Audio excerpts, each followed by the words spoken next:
Ouais, nous sommes sur la voie pour aller à Djougou. À Djougou, c'est là où il y a l'usine pour la production des jus de pommes de cajou pour la marque Aqua, pour notre marque Aqua. Nous avons quitté Cotonou, nous venons de faire 2 heures de route à peu près pour aller à Djougou. Il nous faut encore 6 heures de temps à peu près. Donc c'est là où il y a les plantations des noix, des pommes de cajou pour pouvoir faire la production de notre jus de pommes de cajou, de la marque Aqua bien sûr.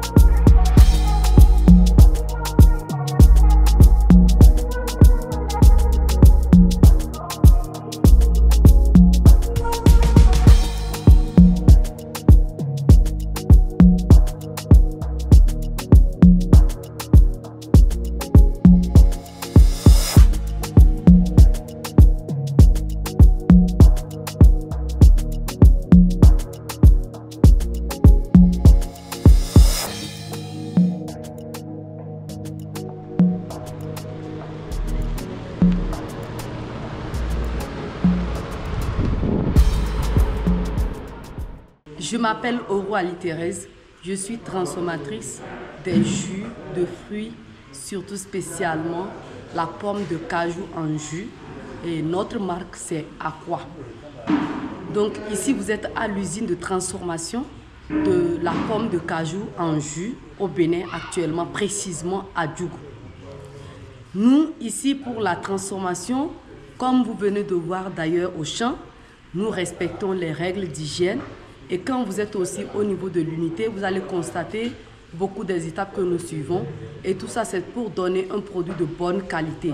Et cela nous amène à respecter notre diagramme que nous parlons de système de marche en avant pour éviter les lignes de contamination. Donc actuellement, vous êtes là dans la salle de pasteurisation où nous sommes en train de faire le préchauffage du jus avant de faire son conditionnement.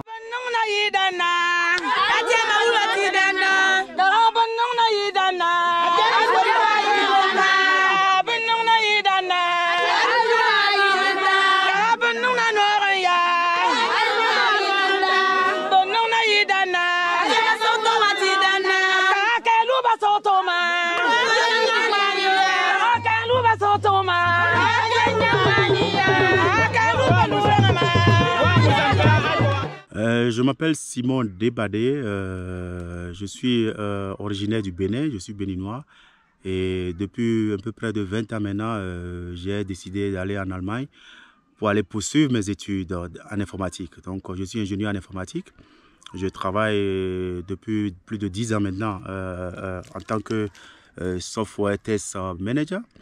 Donc actuellement, depuis 2 ans, j'ai décidé de me lancer dans l'entrepreneuriat.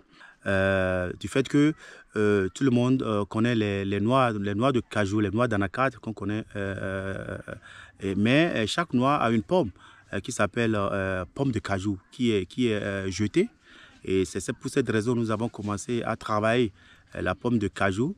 Cette transformation que nous faisons actuellement est transformée en jus de fruits. Donc nous transformons la pomme de cajou en jus de pomme de cajou. C'est un peu en général, en résumé, ce que nous faisons.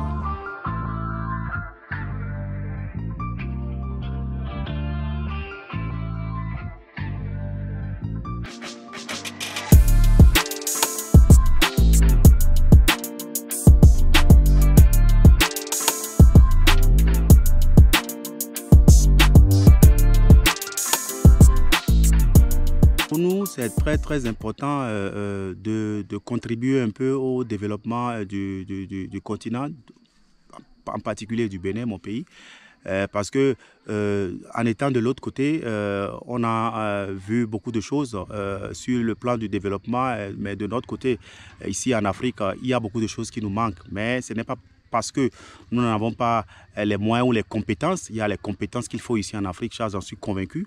Donc, je me suis dit, si je me lance dans l'entrepreneuriat, je vais essayer d'embrasser une branche ou bien un sujet qui puisse profiter à autant de personnes. C'est de là que je me suis dit, en transformant les pommes de cajou, ça aide aussi les femmes qui ramassent les pommes ici dans les plantations, ici à Djougou. Ça peut les aider aussi à avoir un gain supplémentaire qui peut résoudre beaucoup de problèmes que ces femmes connaissent actuellement.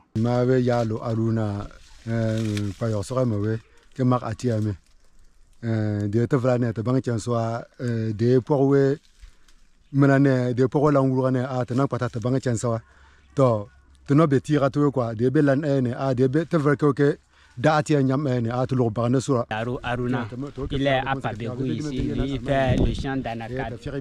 Donc il vous salue du fait que vous êtes venu ici à nous santé. Grâce à la société Aqua, ils sont en train d'en bénéficier de beaucoup de choses. Première des choses, qu'avant même elles jetaient les pommes. Mais grâce à cette société, les dames sont en train de vendre et elles arrivent à acheter sel, piment et écraser moulin aussi. Donc il souhaite cette société-là que les relations augmentent de jour en jour et les années à venir. Ils sont en train de vous saluer.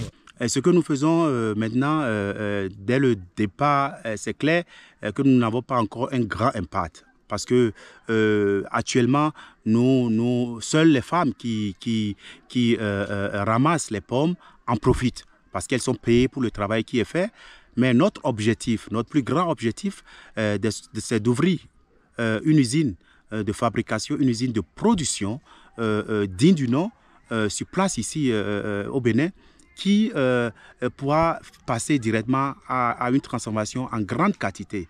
Donc nous envisageons une production industrielle. Donc c'est notre objectif. Je m'appelle Moïmounatou, je suis collecteuse de pommes, je suis partenaire de Aqua. Depuis que j'ai découvert leur société, ça me permet de vendre mes pommes et j'arrive à aider mes enfants, aider mon mari et je suis très contente de travailler avec eux.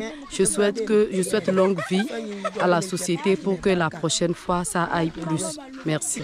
Il veut que votre relation soit améliorée durant les années à venir. Grâce à cette société, il est en train de publier à ses collègues qui ont les champs d'Anakad à partir d'aujourd'hui de ne plus jeter les pommes.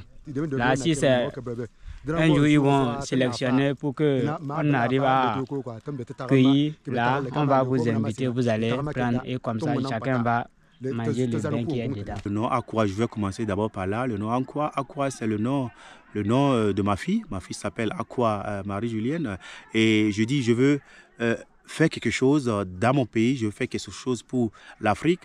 Donc, c'est la raison pour laquelle j'ai décidé comme marque le nom de ma fille. Donc, tout le nom de notre marque qui s'appelle Aqua. Donc, c'est un peu ça, comme ça, de cette façon que le nom a été choisi. Cette passion que j'ai vient du fait que j'aimerais transmettre l'expérience que j'essaie d'acquérir, que j'acquiers tout le long de ce trajet à d'autres personnes. Donc c'est de là que j'ai commencé à m'adonner à l'écriture, où j'ai sorti mon premier livre qui s'intitule « Devenez millionnaire grâce à la transformation agroalimentaire » qui est disponible sur Amazon. Donc c'est de là que j'ai commencé dans l'écriture parce qu'il faut partager ces connaissances. C'est l'un des objectifs pour lesquels je me suis adonné à l'écriture. Ok, ce que je peux donner comme conseil, c'est de ne jamais se décourager. Et d'avoir la volonté de commencer parce que le démarrage d'un projet c'est le plus grand pas qu'on puisse faire parce que la plupart des gens attendent voir d'abord le résultat, mais ce n'est pas ça qui compte, c'est d'abord le premier pas qu'il faut faire. Donc après le premier pas, d'autres pas viendront et successivement on va vers la réussite. Donc c'est le conseil que je peux directement donner aux jeunes frères qui nous suivent. Je suis avec ma soeur Thérèse et nous sommes contents de venir vous voir ici parce que nous promettons de travailler ensemble. Nous sommes là pour les pommes. Car nous savons qu'avec les pommes, on peut faire beaucoup de choses. Donc, c'est la raison pour laquelle nous sommes venus aujourd'hui. Nous ne sommes pas venus seulement aujourd'hui. Nous allons revenir encore. Parce que nous projetons travailler ensemble pendant longtemps.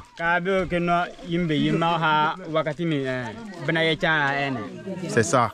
Et c'est la raison pour laquelle je vous remercie pour l'accueil chaleureux.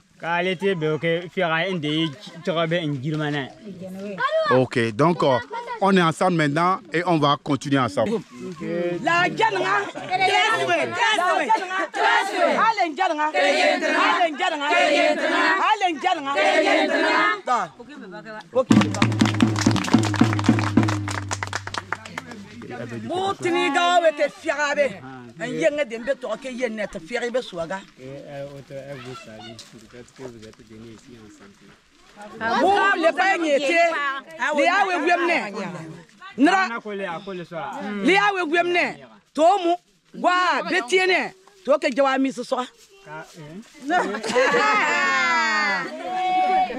Grâce à vous, elles sont en train de découvrir beaucoup de choses. Donc, elles vous saluent aussi.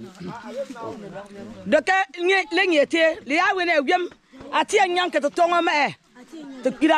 et avant, eux jetaient les pommes de terre. Elles jetaient les pommes avant. Elles ne connaissaient pas que ça nous donne quelque chose dans la vie.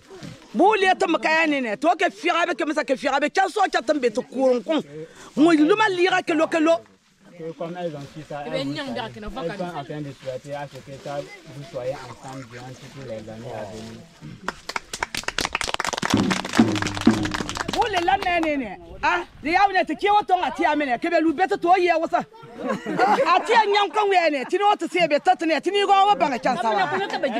Avant, elles ramassaient les pommes là, mais leur mari ne les donnait pas. Mais grâce à vous, elles sont en train d'en bénéficier avec les pommes de terre. Ok, merci.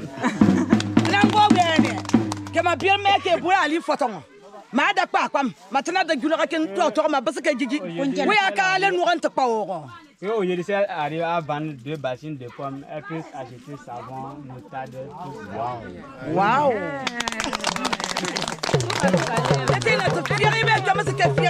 Je vous souhaite encore une fois de bon.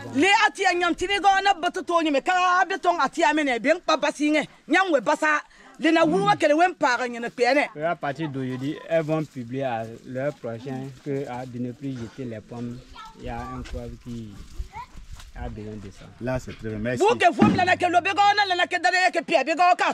Que d'ici quelques temps, vous ne pouvez même pas continuer les pommes de terre. Ça serait en pagaille. Oh!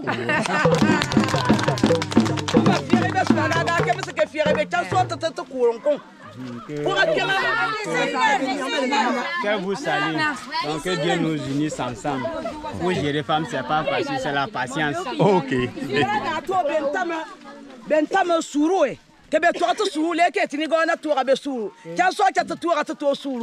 fois vous avez leur patience, eux-mêmes ils vont garder votre patience et vous serez ensemble durant les années à venir. C'est ça. Oh! Merci, merci. Pour un meilleur jus, pour obtenir un meilleur jus de pomme cajou, dans un premier temps, nous faisons une récolte des pommes qui sont très mûres. Et après la récolte, la sélection et la récolte de ces pommes, nous les convoyons après le pesage au lavage. Et lorsque nous finissons le lavage, nous passons à la mouture et ensuite c'est la clarification. Et lorsque nous finissons cela, nous passons à la pasteurisation et c'est l'embouteillage. Nous faisons l'embouteillage maintenant, après la pasteurisation, et c'est le conditionnement qui suit. Voilà. Je veux lancer déjà à tous les jeunes entrepreneurs et à tous les jeunes africaines, je vais dire surtout des jeunes femmes qui envisagent avoir leur liberté de croire en elles-mêmes et de croire aussi à ce que nous avons dans notre continent, parce qu'il y a beaucoup à faire. Nous allons développer plusieurs secteurs parce que si je parle de la pomme de cajou, c'est quelque chose qui ne se faisait pas autant. Mais aujourd'hui, avec ces pommes de cajou, les femmes arrivent à survivre. Elles arrivent à accompagner leur mari. Elles arrivent à payer la scolarité, n'est-ce pas, de leurs enfants. Donc, ce qui était jeté aujourd'hui, il y a un de plus de la valeur ajoutée. Voilà, donc je voulais solliciter, je voulais motiver tous ceux qui sont jeunes et qui envisagent entreprendre, qui a de l'espoir pour eux, de ne pas suivre ce que les gens vont leur dire, mais de suivre ce que leur cœur les parle et de suivre l'exemple de ceux qui aussi ont pu réussir dans l'entrepreneuriat. Je vous remercie. Je vais d'abord commencer par les membres de la diaspora. Je crois que si chaque membre de la diaspora essayait de créer ou bien d'implanter une activité dans leur pays respectif en Afrique, je crois que d'ici 10 ans, d'ici 20 ans, l'Afrique sera très en avance. Et donc, c'est ce que je peux conseiller d'abord aux membres de la diaspora. Pour les jeunes sur place, je dirais que nous avons beaucoup de compétences, beaucoup de potentiel ici en Afrique, parce que de nos jours, je suis en Allemagne, mais je sens le mouvement qui se développe maintenant vers l'Afrique. Parce qu'il y a beaucoup de gens qui sont intéressés par l'Afrique, il y a beaucoup de gens qui sont intéressés par les potentiels que nous avons parce qu'ils le reconnaissent. Donc, il faut maintenant que les Africains aussi essaient de reconnaître, ou bien commencent à reconnaître ces potentiels que nous avons et ne plus essayer de croire que la réussite, c'est en Europe, la réussite, c'est ailleurs. Mais de savoir qu'il y a beaucoup de possibilités ici sur place en Afrique, dans nos différents pays, qui peuvent leur permettre d'avoir du succès. Donc c'est ce que je peux ajouter dans ce cas. Pour entrer en contact avec moi, c'est pas difficile. Il suffit de m'écrire par mail, c'est sdbadé@googlemail.com. C'est ça, on peut me joindre aussi par LinkedIn, Simon Debadé. Je suis actif sur ce réseau et aussi sur notre site internet www.aqua.de.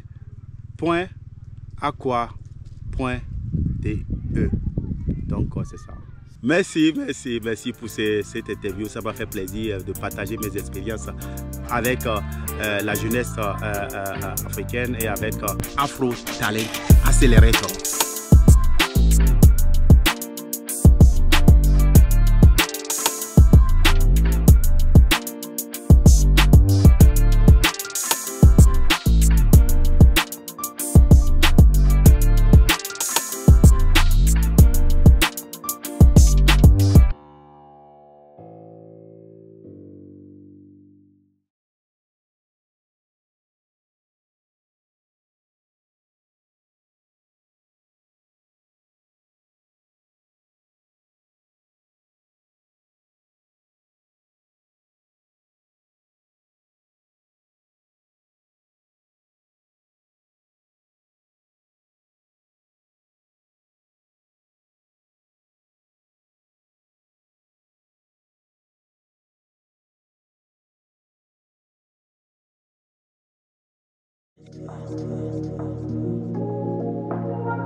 Bonjour Simon. C'est où en forme? Ouais, ça va? Akoa.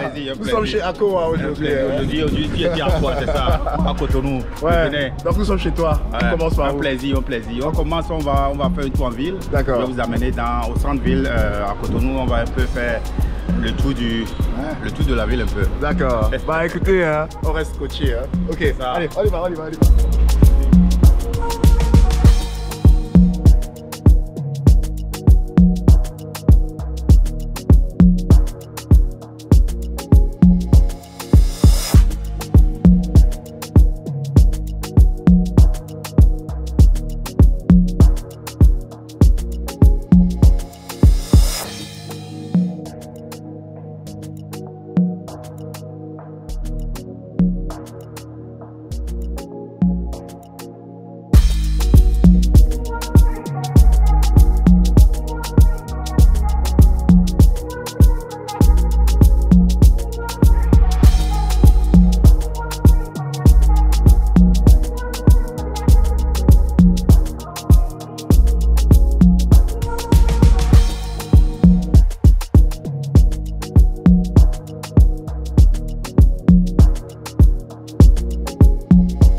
ce type de monument, ça représente la fierté ou bien la tradition africaine.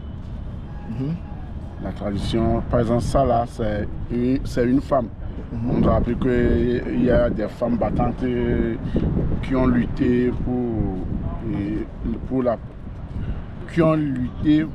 ce pays. Donc on a représenté pour montrer ça à la jeunesse que vraiment il y a des Amazones au Bénin. J'aime bien, ça représente l'Afrique tout entière, je peux dire. Ça représente beaucoup, ça représente tout d'abord le Bénin. L'histoire que ce truc raconte, le monument raconte, quand vous l'écoutez, ça impacte. Vraiment, je ne vais pas vous mentir, ça impacte.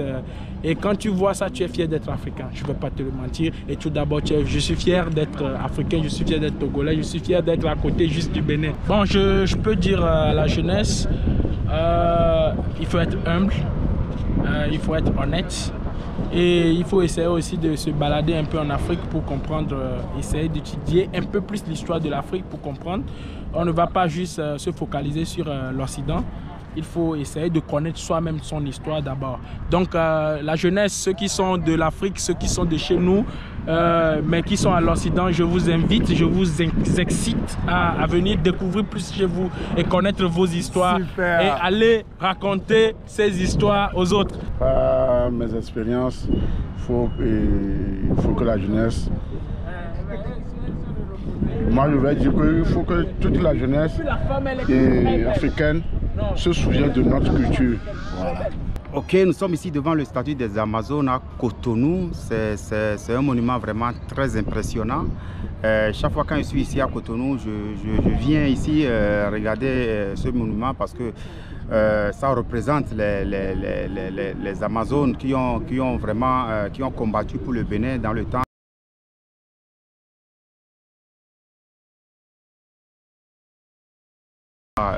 Rendre hommage à ces Amazones.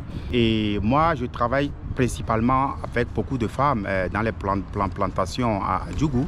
Et ces femmes qui travaillent avec nous, ce sont des femmes vraiment très vaillantes. Ce sont des femmes qui sont vraiment assidues au boulot. Ce sont nos mamans et qui malgré le soleil, malgré les intempéries, ils sont sous la pluie, ils sont prêtes à travailler, à gagner leur pain quotidien. Et quand je vois ces femmes qui travaillent avec moi, ça me rappelle ces guerriers, ces femmes guerrières qui ont combattu pour défendre l'Afrique de ce commerce triangulaire qu'on connaissait, l'esclavage. Et là, ça me donne une certaine émotion quand je suis devant ce monument. Et c'est la raison pour laquelle chaque fois quand je suis ici, avant de descendre sur Djougou, au nord du Bénin, où il y a les plantations des pommes de cajou que nous travaillons, je viens ici pour voir aussi pour me rappeler de tout ce que ces femmes ont fait pour notre cher pays, le Bénin.